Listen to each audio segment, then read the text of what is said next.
Okay, Jason, how much time do we have for questions? 15 minutes. 15 minutes. All right. Do we have questions? Yes. David. Raul's work is really important here. Most people looking at these problems haven't realized the power of the concentration. And it's massive, and I'm seeing it around the world. So let me ask you a question that's interesting to me.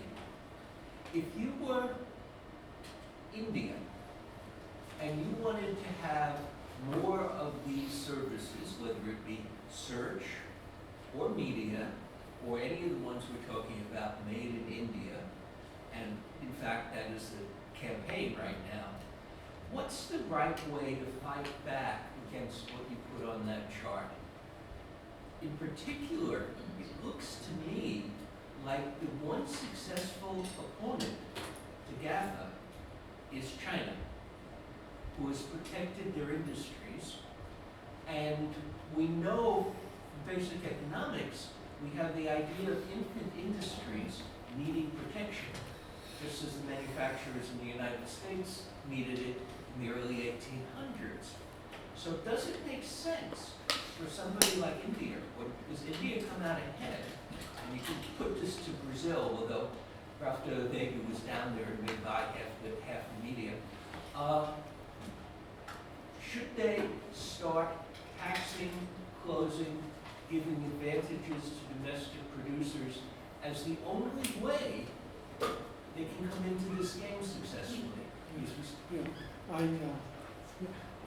never said that this was a winner take all.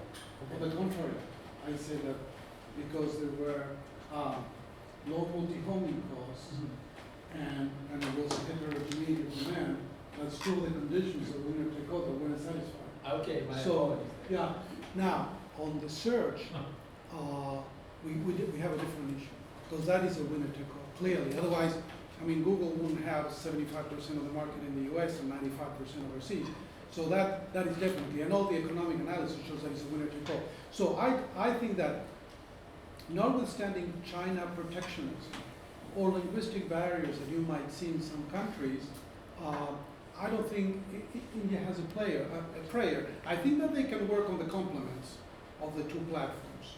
And that's a definite game, and Facebook is willing to accept the complements on the platform application. However, there are some fields of the ecosystem that are wide open, like for instance the content, because the heterogeneity of content. Otherwise, Claro Video wouldn't be able to capture that large share so rapidly. So I say, you know, and India has the content as well, as so have the Brazilians. So go for those areas where you can break down the network effects, and those are e-commerce, content distribution, and then on the others, search. For instance, just work on the complements and try to sign an agreement with Google and Facebook to recognize that there's no way you can break. I mean, Microsoft has been trying to compete with Google for how many years? And the amount of money that they poured in, and Bing is like these. I mean, 3% of the search market, even in the US. So I don't think that's an advisable role to play. In addition to the fact that they would be losing the technology race, and that's very dangerous. Amazon against the Flipkart in India. We are building some strong local e-commerce companies, but Amazon at the moment is undercutting them and maybe knocking them out. And Amazon, yeah, that's the right strategy for Amazon. Go local, and that's an issue. But there you have to compete. I mean, in Latin America, they are competing with Amazon, with Walmart, with eBay, and the Brazilians are capturing a large portion of the e-commerce market because of the indirect network effects are so strong locally. So, but Amazon understands that. That's why they opened in Brazil. That's why they opened in Mexico. They understand they have to go local, but otherwise, don't compete with the large players. Also, David, one of the issues on a lot of this is, in my experience, sort of the misplaced notion by governments that the value is in the tech companies. There's been a number of studies. The one that's most often cited is the McKinsey study from last year. That 75% of the value of the connections and these activities flow to the non-tech industry sector. So the real value is going to the other sectors of the economy. And what we've actually seen, to the contrary of what you're saying, is that when you create the conditions for preferencing domestic industries, the world is littered with examples that actually have dramatically harmed consumer welfare in those countries, including Brazil, with the result of much higher prices for computers, network equipment, mobile devices, automobiles, etc. So, it's one of these sort of well-intentioned, ill-informed disasters that, countries bring on themselves in many places. And as far as India is concerned, Bollywood is larger than Hollywood. So if you're looking at the things that happen to be unique in countries, I do agree about the content is one of those things, local language, local content, and just look at Bollywood. So, and then, Rick. I was going to say, Bollywood's only larger by number of productions, not by revenue. Yeah. Right. That's very important. But one of the things is, you're talking logic. Your question, I was actually No, I asking the same actually question. have logic Yeah. goes right against what he's saying. Yeah. We're not talking emotion, we're not talking crazy politicians. We're talking about various forms of economic regulation dealing with monopolies or something very close to monopolies. Well, that was a question. But your model kind of assumed that the 19th century framework with protection and then growth of industries like the US and other countries followed at the beginning is what can be successful today. We know it can be successful. China is the most successful. One could interpret that differently. I think one of the things that China has done, and it's come out in some of the OECD studies that show that China on a lot of the tech industries is one of the fastest innovators in a lot of these industries. And I think what they've done, if you look at their policies, is that they've built up through institutes and focus in the university many of the skills that are needed. And so what I was trying to say in my presentation is that we move to a different paradigm, that what's important is the kind of skills you bring to this new kind of software-defined, all-digital ecosystem. And if you develop the skills to handle that, and they're very limited at first, you can really play an important role in the marketplace. So many of the companies that I see at the micro level are successful, like Netflix, like Amazon, like Walmart, because they've built up these skills internally, and they can adjust, they can learn how to do software innovation. And I think we have very poor ways of measuring the productivity and GDP impacts of these activities, so that now they kind of seem, sort of they're happening, but they're ill-defined. We can't put a measuring stick on them. But I think gradually we'll figure out how to measure that, how to include it in our metrics for the economy. I don't think we're there right now. We're going to go to another question. Yes. I had a question about Tuna's point of content demand and supply sort of both being on like an upward trend. So I guess what happens when that demand peaks due to the limiting factor of how much time we have? To whom is that addressed? I'm sorry? To whom are you addressing your question?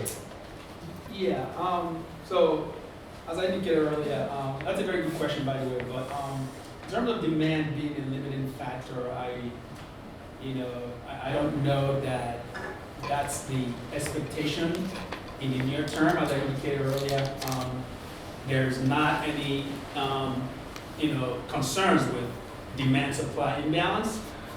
So if you're an investor, right, I think the way that you look at it is, okay, well, you've heard the expression content is king, right? So what has happened is that the content now is getting a lot more outlets to allow the consumer to kind of indulge in it. And I talked about binge viewing.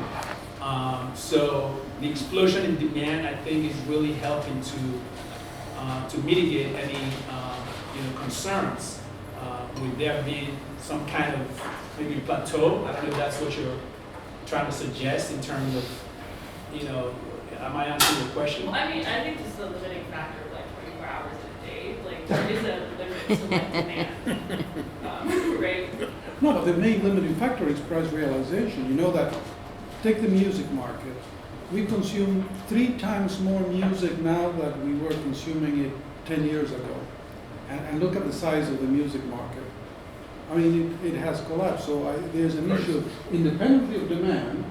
And by the way, production has adjusted as well. One of the really interesting stats, because I used to argue this all the time and it turned out to be precisely wrong, is I used to always say that despite the economic collapse in music, because music is cheap to make, it's 4 kids in a garage with guitars and drums, the production of music won't actually change. Well, it actually has. The number of bands in the United States making a living in bars is down about 60% over the last 15 years. And because there's just no money in music, and so supply is contracting along with demand. But you talk to media companies, the last thing that, even there's not any suggestion that somehow because there's only so many hours in a day, that is a constraint in terms of the amount of content that's being put out there. Quite to the contrary, I think the trend suggests otherwise, because the consumer always finds a way to, kind of satisfy, their demand. Programming costs is one way. I mean, look at the curve in terms of the investments in programming, right? It's continuing to escalate. So I don't think anyone is projecting that that's going to kind of slow down anytime soon, because there's a lot more opportunities to monetize that. I wouldn't project that it slows down soon. Only because the challenge for media, it seems to me, is supply in the digital age grows infinitely, right? I mean, it is now possible for somebody to start binging Breaking Bad. Even today, right? Breaking Bad, for most people in this room, is an old series already. But it is very unusual that businesses have to compete against everything that's ever been created. There's still value in I Love Lucy episodes. I saw somewhere where I Love Lucy still does something like $40 or $50 million a year of licensing or something like that. I mean, so this idea that every piece of content is now competing against every other piece of content that's ever been created is utterly different than any other industry that we've ever seen. And with the new layer of content that's being created all the time, all of which is banking on a back end in the residuals by effectively selling it to someone like Netflix, where that market is already starting to slow down, that strikes me as a bubble waiting to burst, not a look, I'm waiting. I think it would actually, I share your concerns. Part of the frustration that the online video platforms do not release viewing data. However, I think Netflix actually did release some viewership data just a few months ago regarding their the 4th season premiere of Orange is the New Black, and they kind of premiered with like 6 to 7 million viewers. Now, I think that's an interesting data point, because there's always been a belief that some of these shows actually rival the type of ratings that you see on the traditional networks. So, to your point, I think, Greg, I think that's one way that they're trying to justify those type of investments, and they've actually talked about accelerating that curve. And that's just one example. I realize, but I do totally understand your point of view that there comes a point where you've got to hit the brakes, right? Okay, I have a quick question for Raul, and then we'll go to you. Raul, is Carlos Slim's Flato Video, are they bleeding that over to the mobile side to beat back Telefónica's encroachment? Yeah, I mean, they're working in both ways. It's not only on the content side, but they're also offering packages with the telco side, and try to optimize their position. So they're building more a competitive advantage vis-a-vis Telefonica. Yep, yep. So, but I focused on their competition vis-a-vis Netflix because I Right. thought it was interesting for the discussion. But that's it. Interesting, good. Yes. I think one of the points though about the growth of content is if you're looking at the United States, it's a saturated market. We know that. And that's because most of our revenues now for movies and film and television comes from overseas. You have the growth in China. We're going to surpass the U.S. in the number of screenings by the next year or so and be the largest film market in the world. You see the growth in India. You see growth in other places. You know, half the population still doesn't have access to broadband and mobile. So there's a big world out there besides the saturated EU and US markets that are there. So I think there is a potential of growth on the content creation side as more people have access to it going forward. But I'd also be curious on the analytics of the use of the trademarks of the content itself. You know, when you make a movie, it's not just the movie that you're looking at in terms of your revenue stream. You're looking at theme parks, you know, all the other things that you can trademark out. The Simpsons, for example, it's not just about the shows, it's about everything else that we sell and trademark and license on the Simpsons name. You know, when you guys are looking at the depth of content, how much are you looking at those factors as well? Or is it just really the revenue from the $40 bundle and the commercial revenue that's coming in, but the whole tail, not just the long tail of, you know, the syndication rights, but the entire package of what a movie or a show creates around it as a business in of itself. It's certainly a fair point, right? I mean, I'm a telecom guy like Jonathan. I'm not a media guy. My partner does the media side. But covering Comcast, you know, they've been in some ways bailed out on NBC by buying into a bunch of linear channels right before the linear channel business started to soften, and they were bailed out by the fact that theme parks and film turned out to be so much better than they ever imagined. That the overall investment has worked out pretty well, even if it was for all the wrong reasons, or at least all the reasons they didn't expect. And so, yeah, that's a very real part of the equation. So yeah, I am a media guy. I cover entertainment companies, and you know, that's a very valid point. So you have to look at the entire spectrum, right? And I don't think it's really anything different or kind of a paradigm shift. It's always been, you know, that way. It's just that now you're having a lot more, you know, windows to consider when you kind of model out, you know, the lifetime value or quote unquote ultimates for any given, you know, property. There's a whole lot more back-end opportunities now. So that's what investors actually are looking at. Because now, you know, a lot of these mega, you know, titles or productions, the studios tend to recoup just the production costs in the maybe first window, and the back end pays for all types of incremental opportunities, international, etc., VOD and whatnot. So, and it just keeps getting better. Yeah, it does raise there's an interesting question, which is, you know, if you think about the way the music industry has evolved, where part of the collapse in the music industry has just led into the live entertainment business, right? But the live entertainment business overwhelmingly favors a very small number of super acts, and so there's this really interesting debate between the sort of Anita Versa camp at Harvard, who has argued for the long tail actually concentrates economic value at the front end of the curve. And then a lot of people, Michael Smith and people at Carnegie Mellon, they know it's actually the opposite. And probably both are true, right? But the more that you get the back end from theme parks and what have you, you almost necessarily have to concentrate at the front end of that curve. And so it steepens rather than flattens the supply curve. But I think one thing that's different between the music industry and the film and movie industry is that the music industry has compulsory licenses. And that in itself creates unencrypted, in the clear content that is easily streamed around the world with very compressed small files. And that in of itself is you're taking out, I don't know, the music industry, but 75% of its revenue. And it's something that people watch over, it's something that people consume repeatedly, so the utility of piracy is higher relative to the cost. Right, versus where movies you have broadband and we have contractual relationships which gets to the FCC Any set-top box consumer issue, wants it. which was a problem for us. But I think that's, I kind of look at them from different lenses because of compulsory licenses and so. Tuna, I have a question for you Yes. on the sports exclusivities that you talked about, without regard to the critical content as we see it here in the U.S.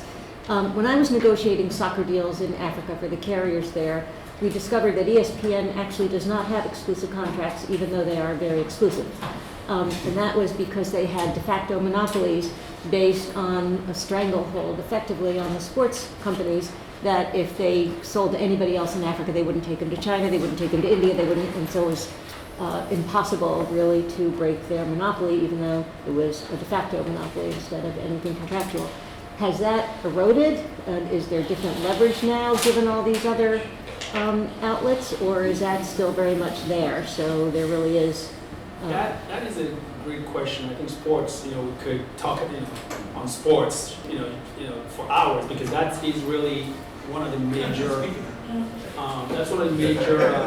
drivers of what we're seeing out there in terms of the overall trend. So in terms of exclusivity, more to your point, I don't think there is a radical shift, ESPN specifically, right? So, and that's really the way that the media companies think, is that they want to keep the options open, right? So in terms of when they strike deals, for example, with all various providers, they want to be able to kind of replicate that and parse all the rights. Twitter, for example, just aired the streaming of NFL games. That's a major advancement in terms of how the rights. So I think you're likely to see whether it's the sports leagues that are licensing the rights to the cable networks. I think there's various types of dynamics that are meant to monetize sports in particular, Right. to the maximum extent, and granting also that that's one of the reasons why cable costs are going up more than anything else. Hope that answers your question. Okay, Does that? yes, it does. We can take it offline. It does. Ellie comes. Well, first, let me thank the entire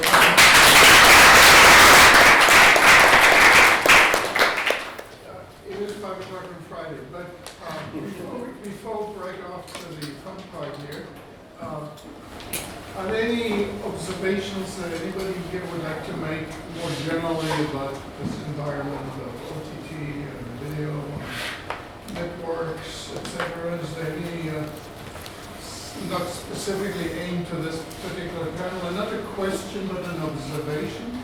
Very brief. Okay. I didn't hear anything about the blockchain. There are some new innovations out now. People are putting video distribution out on the Ethereum blockchain with a full rights management engine. Totally radical solutions. Just starting now. Yeah. All right. So that would be one interesting way. Yes. Data that I've just been working on, the number of broadband subscriptions in Africa has gone from 30 million 5 years ago to about 240 million today, and is going much higher very soon. And in India, the drop in the price for Reliance is going to bring in at least 200 million more broadband subscriptions. So that's a very large audience, and how that plays into this, I leave up to you.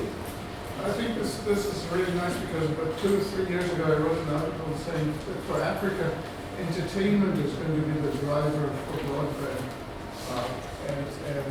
and all these other good applications like health will rely on that. Judith was the editor. Yes. So, 50-year-old tug of war between distribution and content has yet to be adjudicated. Well, anybody to adjudicate? Yes. I just wanted to make a point. I'm sorry we didn't get back to some of the questions you raised initially, because I thought the argument that things might be in a framework that's more telecom based and kind of the policy implications for that, or possibly sort of internet, some modification of the original internet framework. Well, we just have to have another meeting. Paul, from what Dave said, I think that the growth of mobile is really really important in the developing world and elsewhere, but I think some of what we heard about innovations in technology, the caching, the dealing with buffering, how do you get a good video stream when bandwidth, even if you upgrade, still it seems that the applications are leaping ahead of the available bandwidth, and then how much people are being charged with data caps or pricing models that have not yet been attacked, with the way we heard a couple of people on the last panel describe, which I think is really interesting. You know, still means there's opportunities for innovation there. So I'm curious to see how the next thrilling installment comes.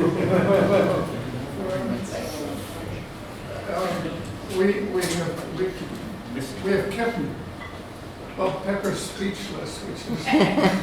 No, it's now 12 minutes after 5 on Friday afternoon. Happy Canadian Thanksgiving, everybody. Thank you, Raul. Okay.